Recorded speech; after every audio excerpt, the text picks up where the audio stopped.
history explorers. Today, we're going way back in time to a place called ancient Mesopotamia. Mesopotamia means land between two rivers, and those rivers were the Tigris and Euphrates. This amazing place is where the first cities in the world were built over 4,000 years ago. People in Mesopotamia were super smart. They figured out how to grow food using irrigation, which means they brought water from the rivers to their farms. This helped them grow crops like wheat and barley, and they didn't even have to move around anymore.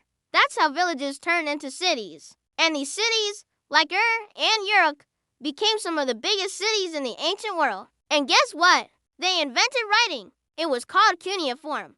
And instead of pens and paper, they used a stick to press marks into clay tablets. This helped them keep records of food, trade, and even stories. Oh, and speaking of stories, the world's first known epic tale, called the Epic of Gilgamesh, came from Mesopotamia. It's kind of like an ancient superhero adventure. Gilgamesh was a strong and brave king, and his friend Enkidu was like a wild man who lived in the forest.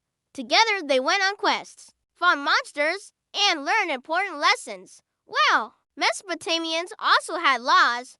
One of the most famous kings, Hammurabi, made a whole set of rules called the Code of Hammurabi. It said things like if you break something, you have to pay for it.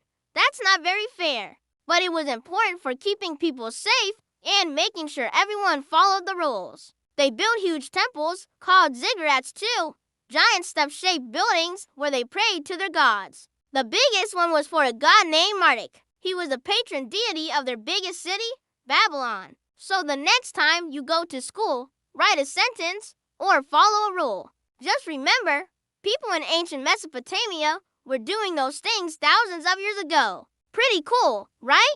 Thanks for time traveling with me today. And don't forget to like and follow for more fun. History facts, bye!